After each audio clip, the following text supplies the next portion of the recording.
Today we will be discussing about settlement agencies. What are basically the settlement agencies? Agencies जो हमें help करती हैं trading को settle करने में, ट्रेडिंग को क्लियर करने में. तो एजेंसीज जो ट्रेड्स को क्लियर और सेटल करते हैं उन्हें हम कहते हैं सेटलमेंट एजेंसीज. सबसे पहले इसमें है हमारी NSCCL जिसको कहते हैं क्लियरिंग कॉरपोरेशन. NSCCL किसके लिए रिस्पॉन्सिबल है? पोस्ट ट्रेड एक्टिविटीज़ के लिए जो भी स्टॉक एक्सचेंज पर होती हैं. पोस्ट ट्रेड एक्टिविटीज़ का मतलब है ट्रेड होने के बाद जो भी एक्टिविटीज़ होंगी उसके लिए कौन रिस्पॉन्सिबल है? उसके लिए रिस्पॉन्सिबल है NSCCL. क्लियरिंग और सेटलमेंट जो है ट्रेड्स का और रिस्क मैनेजमेंट जो है वो इसके सेंट्रल फंक्शंस है. क्लियरिंग, सेटलमेंट और रिस्क मैनेजमेंट. क्लियरिंग, सेटलमेंट और रिस्क मैनेजमेंट वो क्लियरिंग कॉरपोरेशन के सेंट्रल फंक्शंस है. ये क्या करते हैं? क्लियर करते हैं ट्रेड्स, डिटरमाइन करते हैं, पता लगाते हैं ऑब्लिगेशंस, जो भी ड्यूटीज़ हैं, जो भी रिस्पॉन्सिबिलिटीज़ हैं मेंबर्स की, अरेंज करते हैं pay-in of fund securities, receive करते हैं फंड्स और सिक्योरिटीज़, प्रोसेस करते हैं जो भी शॉर्टेजेस हैं फंड्स और सिक्योरिटीज़ की, अरेंज करते हैं पे आउट के लिए फंड्स और सिक्योरिटीज़ का, गारंटी करते हैं सेटलमेंट और कलेक्ट करते हैं, मेंटेन करते हैं margin, collateral, base capital and other funds. Next is clearing member. Who is a clearing member? They are responsible for settling the obligations as determined by the NSCCL. जो भी NSCCL ने obligations दी, जो भी NSCCL ने responsibilities दी, उनके लिए responsible कौन है? Clearing member. इन्हें क्या करना होता है? फंड और सिक्योरिटीज़ अवेलेबल करनी होती है डेजिग्नेटेड अकाउंट में क्लियरिंग बैंक के पास या डिपॉजिटरी पार्टिसिपेंट के पास, जो भी केस होगा उनका उसके अकॉर्डिंग, ताकि वो अपनी ऑब्लिगेशंस को मीट कर सके सेटलमेंट डे पर. कैपिटल मार्केट सेगमेंट में जो भी सारे ट्रेडिंग मेंबर्स हैं एक्सचेंज पर, उन्हें क्या बनना होता है? Clearing member of the clearing corporation. Now we will talk about clearing bank. Clearing bank क्या है? क्लियरिंग बैंक एक लिंक की तरह काम करते हैं क्लियरिंग मेंबर और NSCCL के बीच में फंड सेटलमेंट के लिए. हर क्लियरिंग मेंबर के पास क्या होना चाहिए? उसे एक ओपन करना होता है डेडिकेटेड सेटलमेंट अकाउंट एक क्लियरिंग बैंक के पास. इनकी जो ऑब्लिगेशन होती है, जो भी क्लियरिंग के लिए होती है, वो क्या होती है? इन्हें फंड्स अवेलेबल करने होते हैं पे इन के लिए, या अगर पे आउट के लिए है तो उन्हें क्या करेंगे? वो फंड्स अपने रिसीव करेंगे. मल्टीपल क्लियरिंग बैंक्स जो है वो प्रोवाइड करते हैं एडवांटेजेस जैसे कि कॉम्पिटिटिव फोर्सेस, फैसिलिटेट करना नए प्रोडक्ट्स, वर्किंग कैपिटल फंड्स में हेल्प करते हैं जैसे कि एनीवेयर बैंकिंग फैसिलिटीज़ प्रोवाइड करते हैं, ऑप्शन देते हैं मेंबर्स को ताकि वो सेटल कर सके बैंक के through, which provides the maximum services. तो मेंबर्स को क्या होता है? इससे बहुत सारी सर्विसेज मिलती हैं. तो बेसिकली इसमें क्या होता है? फंड्स अवेलेबल करने होते हैं अगर पे इन की बात है, और अगर पे आउट की बात है तो क्या करते हैं? ये फंड्स रिसीव करते हैं.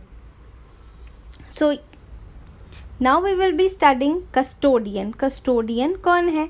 कस्टोडियन एक एंटिटी है जो रिस्पॉन्सिबल है सेफ गार्ड करने के लिए हमारे documentary evidence, title to property जैसे कि शेयर सर्टिफिकेट्स हैं हमारे, उनकी सेफ गार्डिंग के लिए कौन हेल्प करता है? कस्टोडियन. उन्हें सेफ गार्ड कौन रखता है? सेफली उन्हें कौन रखता है? कस्टोडियन. तो जो टाइटल है कस्टोडियन की प्रॉपर्टी का, वो किसका होगा? Wasted with the original holder. जिसका सर्टिफिकेट है टाइटल उसी का रहेगा, बट वो क्या करेगा? कस्टोडियन सिर्फ उसे रखेगा सेफली, या जो भी नॉमिनी के नाम होगा या कस्टोडियन ट्रस्टी के नाम पे जो भी केस होगा. इन NSCCL पे क्या है? कस्टोडियन एक क्लियरिंग मेंबर है but not a trading member. The custodian settles the trades assigned by the trading member. Custodian क्या करता है? सेटल करता है ट्रेड्स जो भी असाइन किए गए ट्रेडिंग मेंबर के द्वारा, जो भी बताए गए ट्रेडिंग मेंबर ने उन्हें. कस्टोडियन क्या करता है? रिक्वायर्ड. कस्टोडियन को क्या करना होता है? कंफर्म करना होता है. कस्टोडियन को कंफर्म करना होता है कि क्या वो एक पर्टिकुलर ट्रेड को सेटल करेगा या नहीं करेगा.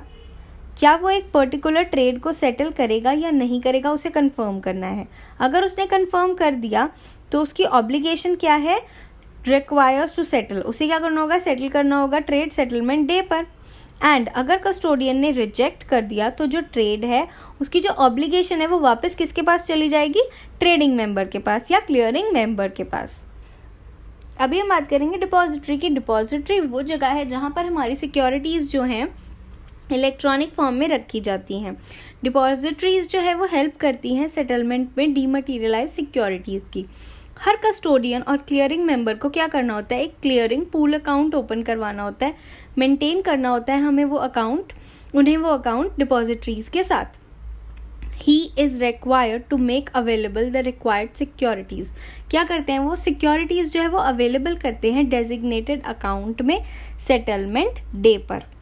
डिपॉजिटरी क्या करती है, रन करती है इलेक्ट्रॉनिक फाइल, फिर ट्रांसफ़र कर देती है सिक्योरिटीज़ अकाउंट से कस्टोडियन के और या फिर क्लियरिंग मेंबर के अकाउंट से कहाँ ट्रांसफ़र कर देते हैं, NSCCL पे एज़ पर दी स्केड्यूल। और जो भी उनका स्केड्यूल है सिक्योरिटीज़ का डिटरमाइन जो किया गया है NSCCL ने क्या किया, सिक्योरिटीज़ बता दी कि कितनी ट्रांसफ़र होनी है, तो उसके अकॉर्डिंग जो है डिपॉजिटरीज़ ने कर दिया अपनी जो ट्रांसफ़र कर दी सिक्योरिटीज़। डिपॉजिटरीज़ फिर क्या करते हैं, ट्रांसफ़र करते हैं सिक्योरिटीज़ पे आउट डे पर। पहले क्या हुआ, उन्होंने सिक्योरिटीज़ कहाँ भेज दी, NSCCL पे। अब पे आउट डे पे क्या करेंगे, वही सिक्योरिटीज़ जो है NSCCL कहाँ भेज देगा, मेंबर या फिर कस्टोडियन के अकाउंट में। अभी हम बात करेंगे सेटलमेंट प्रोसेस के बारे में। सेटलमेंट प्रोसेस जो है वो हमारा स्टार्ट होता है NSE से। NSE जो है NSCCL को बता देता है, ट्रेड की सारी डिटेल्स बता देता है। देन NSCCL जो है वो कस्टोडियन को सारी डिटेल्स जो है ट्रेड की शेयर करते हैं और फिर कस्टोडियन जो है वो उन्हें बता देते हैं कि yes we have got these details. अभी क्या है, NSCCL क्या करता है, जो भी ऑब्लिगेशंस है क्लियरिंग मेंबर की या कस्टोडियन की वो डाउनलोड करके उन्हें क्या करते हैं, पे इन के लिए एडवाइस करते हैं फंड्स और सिक्योरिटीज़ की। फिर क्या होता है, क्लियरिंग बैंक को इंस्ट्रक्शन दी जाती है कि फंड्स अवेलेबल करो पे इन के लिए, और डिपॉजिटरीज को इंस्ट्रक्शंस दी जाती हैं कि सिक्योरिटीज़ अवेलेबल करो पे इन टाइम तक। अभी 6th स्टेप में क्या होता है, पे इन होती है सिक्योरिटीज़ की।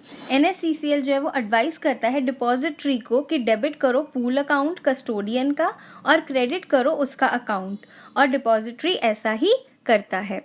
नेक्स्ट स्टेप में क्या होता है, पे इन ऑफ फंड्स होता है। पे इन ऑफ फंड्स में क्या होता है, NSCCL जो है वो एडवाइस करता है क्लियरिंग बैंक को कि डेबिट कर दो अकाउंट कस्टोडियन का एंड क्रेडिट कर दो उसका अकाउंट, और क्लियरिंग बैंक जो है वो ऐसा ही करता है। नेक्स्ट स्टेप है पे आउट ऑफ सिक्योरिटीज़। उसमें क्या होता है कि NSCCL जो है वो एडवाइस करता है डिपॉजिटरी को कि क्रेडिट कर दो पूल अकाउंट कस्टोडियन का और डेबिट कर दो उसका अकाउंट, और डिपॉजिटरी ऐसा ही करता है। अभी नेक्स्ट स्टेप में क्या होगा, पे आउट ऑफ फंड्स के लिए NSCCL जो वो एडवाइस करेगी क्लियरिंग बैंक को कि आप क्या करो, क्लियरिंग बैंक को बोलेगी कि क्रेडिट कर दो कस्टोडियन का अकाउंट और डेबिट कर दो उसका अकाउंट, और क्लियरिंग बैंक बिल्कुल ऐसा ही करेगा। उसके बाद क्या होगा, डिपॉजिटरी जो है वो इन्फॉर्म कर देगी कस्टोडियन को या क्लियरिंग मेंबर को DP के थ्रू, डिपॉजिटरी पार्टिसिपेंट को के थ्रू, एंड देन क्या होगा, जो क्लियरिंग बैंक है वो इन्फॉर्म कर देंगे कस्टोडियन को। तो ये हमारा जो पूरा है ये सेटलमेंट का प्रोसेस है।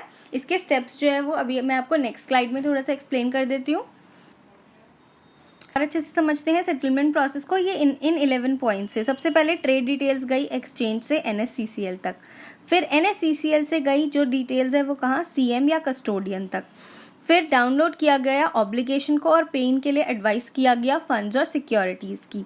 अभी क्या हुआ, इंस्ट्रक्शंस गए कहाँ पर, क्लियरिंग बैंक के पास कि आप फंड्स अवेलेबल कर देना पे इन टाइम तक।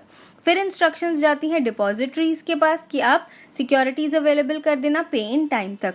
अभी क्या हुआ, पे इन हुआ सिक्योरिटीज़ का। इसका मतलब क्या हुआ, NSCCL के पास क्या आ गई, सिक्योरिटीज़ आ गई।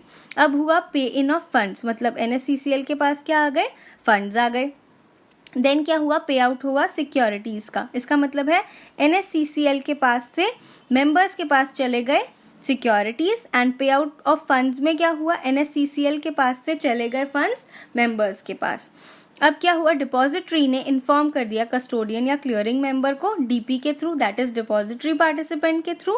फिर क्या हुआ, क्लियरिंग बैंक ने जो है इन्फॉर्म करा कस्टोडियन को, मतलब कि क्लियरिंग मेंबर को। इसी के साथ हमारा जो है सेटलमेंट प्रोसेस कंप्लीट होता है। Thank you so much, will be back with my new video soon.